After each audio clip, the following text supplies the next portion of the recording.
अररिया हत्याकांड की चर्चा इस वक्त पूरे देश भर में हो रही है, लेकिन असल में यह विवाद शुरू कैसे हुआ, इस पूरे हत्याकांड के पीछे की असली कहानी क्या है। दो कहानी सामने निकल के आई है और उन दोनों कहानियों को इस वीडियो में हम आपको बताने वाले हैं।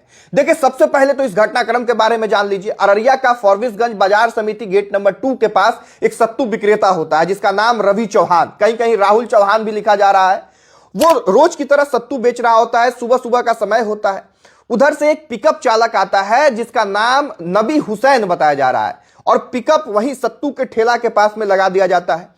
पिकअप हटाने को लेकर कहासुनी होती है, दोनों के बीच में विवाद शुरू होती है और यह विवाद इतना उग्र हो जाता है कि रवि चौहान जो है वो चाकू निकालता है और नबी हुसैन पे हमला कर देता है। बीच सड़क पे उसे पटक के उसके शरीर पे चढ़ के उसका सर धड़ से अलग कर देता है। शुरुआत में यही खबर सामने निकल के आई।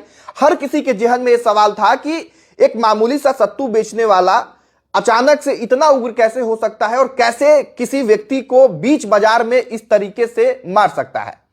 अब जो कहानी सामने निकल के आ रही है, दो कहानी है। हालांकि दोनों कहानी में से किसी का हम पुष्टि नहीं करेंगे, लेकिन पहला जो कहानी है उसके मुताबिक दोनों के बीच में पहले से जान पहचान था, दोनों एक जगह रोज मिलते थे, कहासुनी भी दोनों के बीच में होती थी, दोनों एक साथ हंसी मजाक भी करते थे। रवि चौहान जो है वो रोज की तरह सत्तू बेच रहा था। उधर से नबी हुसैन आता है और वो कहता है कि सत्तू वाली कैसी है, मतलब रवि चौहान के पत्नी के बारे में पूछता है कि सत्तू वाली कैसी है। इसी बात को लेकर रवि चौहान को गुस्सा आता है, दोनों के बीच में कहासुनी होती है और विवाद बढ़ने लग जाता है। इतना बढ़ता है कि चाकू निकालता है रवि चौहान और नबी हुसैन की हत्या कर देता है। अब वो कैसे हत्या हुई उसका वीडियोज भी इंटरनेट पे आपको मिल जाएगा, हम यहां पे वो वीडियो डालना उचित नहीं समझ रहे हैं। दूसरी कहानी क्या थी? दूसरी कहानी जो सामने निकल के आई उसके मुताबिक ये दोनों लोग बैठ के वहीं पे नशा कर रहे थे और नशा करते करते इन दोनों के बीच में कोई कहासुनी होती है, विवाद होता है और वो विवाद धीरे धीरे बढ़ जाता है।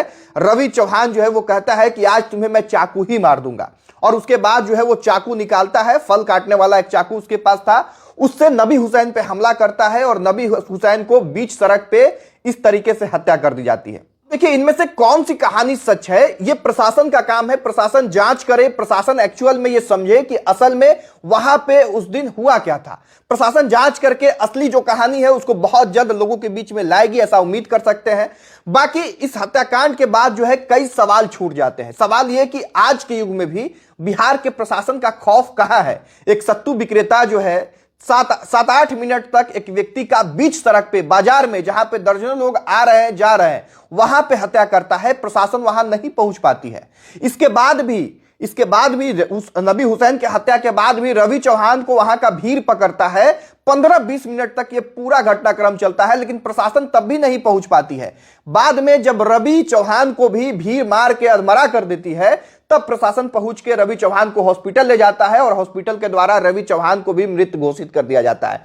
तो बड़ा सवाल यह है कि क्या प्रशासन के द्वारा इनमें से किसी एक का या दोनों का जान बचा सकती थी प्रशासन?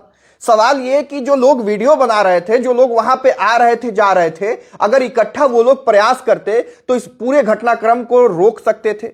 वहां पे नबी हुसैन को भी बचा सकते थे, रवि चौहान को भी बचा सकते थे।